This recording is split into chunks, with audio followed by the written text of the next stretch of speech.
So after quite some time with the HTC One, I felt it's time to give my review and opinion on this impressive device. With that said, I'm sure you can already tell where this is going.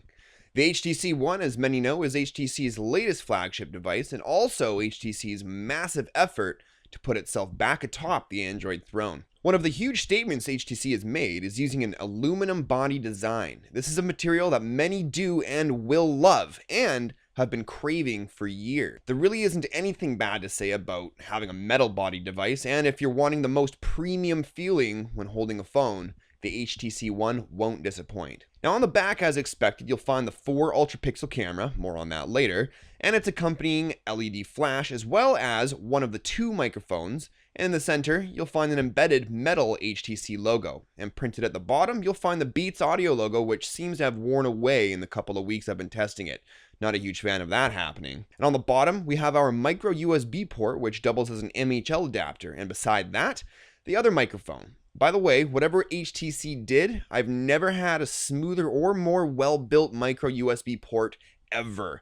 The USB cable just clicks in and out, and I've never had to struggle with it or felt that I might break it if I wasn't very gentle. On the top is our power/screen wake button, which doubles as an IR blaster to use as a remote control for things like TVs, media players, cable boxes, and so on.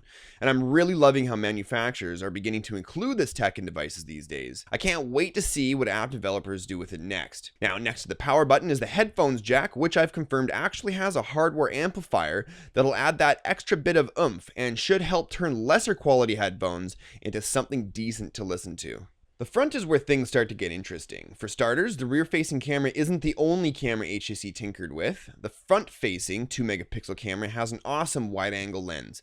HTC did this because most people use the front-facing camera to snap pics of not just themselves, but a small group of people around you, thus preventing the cheek-to-cheek pictures we're all so familiar with. The One also sports an incredibly sharp 1080p display with the highest pixel density of any Android smartphone on the market at the time of this recording, coming in at 470 or 468 if you want to get technical about it. And of course, we have our standard light and proximity sensors, but where the fun really is the dual front-facing speakers. This is something smartphone manufacturers should have been doing years ago. I even said it myself. Why don't these companies just put 2 speakers on the front? Well, HTC, you've made me a happy tech geek. And the dual speakers is what HTC has branded Boom Sound. Now, love or hate the name, but the fact is the HTC One dual front speakers give the best sound of any phone ever. Period. The sound is just amazing, with anything from speakerphone and notifications to media. I'm just nothing short of impressed. And inside the speaker grill at the top is where you'll find the notification light. And at the bottom of the display, we have our back and home buttons, with the home button having more than one purpose. I did, however, find myself looking for the menu button because I'm so used to the Samsung Galaxy S3. But never once did I ever tap the HTC logo, mistaking it for a button like many others have in the past. I did notice that the capacitive buttons might need a sensitivity boost. I found myself having to re-tap a few times here and there. On the right side, we have a simplistic spun aluminum finished volume rocker, which feels great to use. And on the left is just the SIM tray. Now, getting into the software starts with a new adventure, Sense 5. I've never been a huge fan of manufacturer overlays. I've just never played with one that suits me, I guess. And I guess I'm a bit of an Android purist.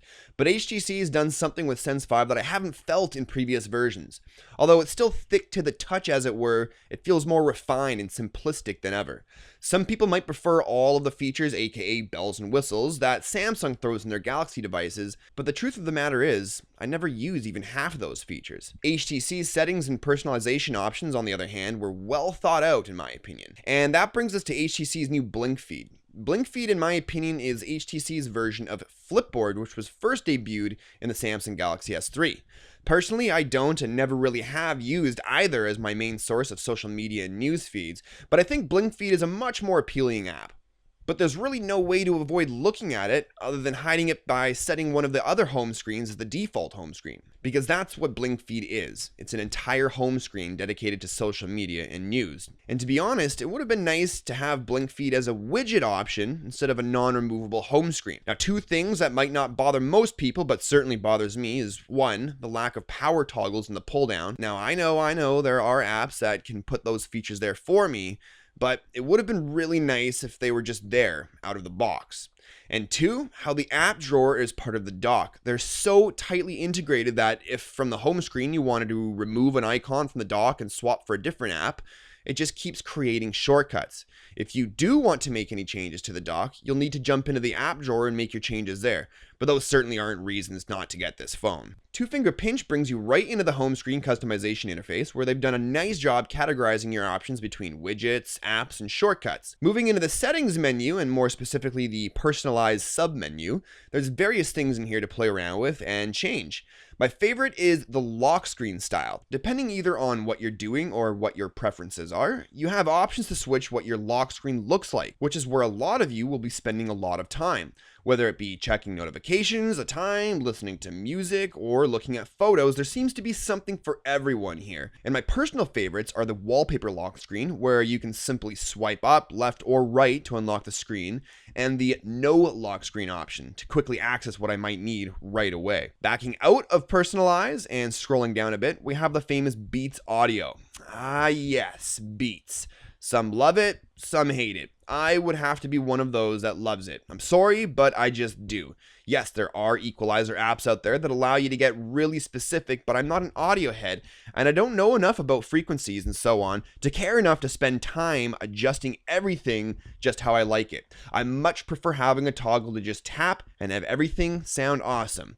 And that's what Beats Audio has done for me in my experiences. It also translates over to Bluetooth as well, as demonstrated in one of my latest videos. Oh, and before I forget, I want to talk about the TV remote app. So it works well and does what it's supposed to very well, but the setup is a pain in the ass. Basically, you can't set up a TV, for example, unless you provide it with information on your TV service provider in order for the app to show you some listings relevant to what you like, which is cool and all, but well, I don't have a TV service provider.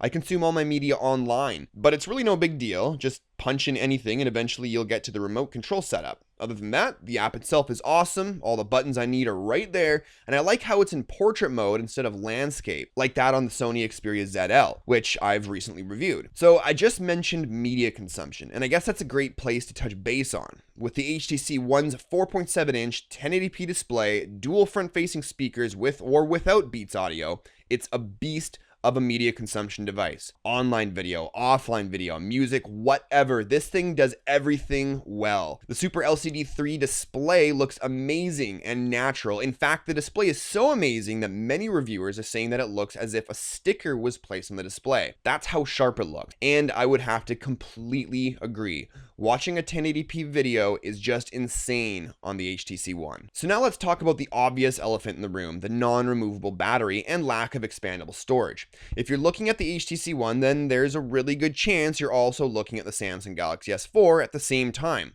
trying to decide which one's for you. But you're hung up on one or both of those two missing features. Now, personally, I've never had an issue with non-expandable storage, maybe because I'm a fan of cloud storage and I have a large data plan. So if you do have a sizable data plan, then the amount of storage you get with the One paired with cloud storage, you're good to go. And while the HTC One does come with a smaller battery at 2300 milliamps compared to the Samsung Galaxy S4's 2600 milliamps, I've actually been pleased with the life I've been able to squeeze out of it. With maybe 50 to 100 emails daily, 20 text messages, sync always on for everything, brightness usually at 80%, Twitter, YouTube, games, and so on, I'm usually able to pull off a full day starting at about 8:30 a.m. to about 11 p.m. and have about 10 to 15% remaining. And if you really need to squeeze that extra hour or so out, then just turn on the power save feature. But for some, that may just not cut it, especially if you're doing lots of movie watching and game playing. Okay, so let's move on to one of HTC's main selling points for the One, its camera. Okay, so it's what HTC is calling their 4 Ultrapixel camera.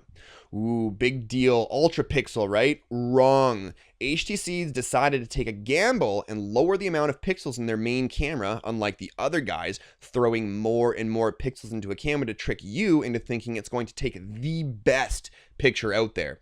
HTC has taken a step back and have rethought the smartphone camera and what it's used for. Instead of your average megapixel, they've enlarged the pixels to allow more light to be let into the sensor, allowing for pictures to successfully be taken in low light situations, and it does it very well, an ability that until now has really only been seen in recent Nokia phones.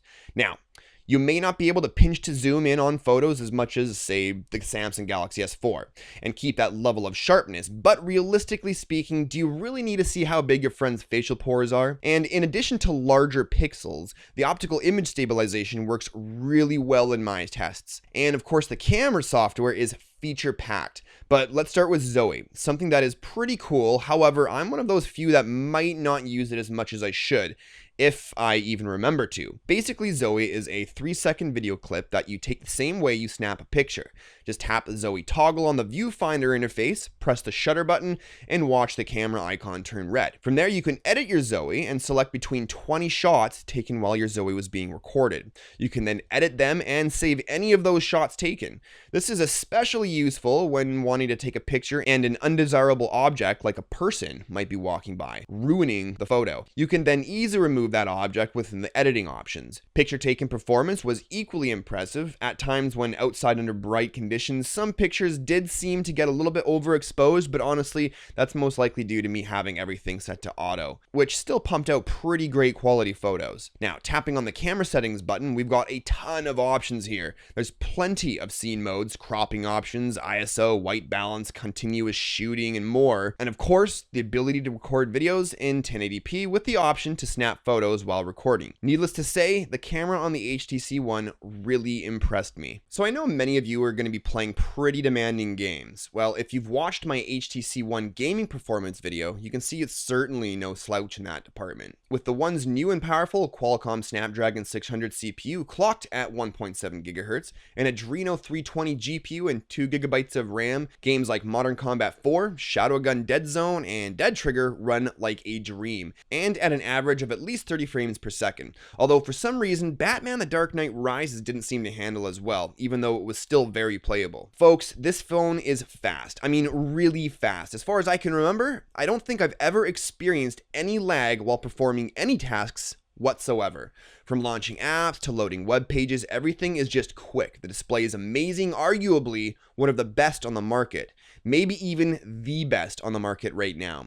Despite what some naysayers may think, the camera is what I would call revolutionary for an Android handset.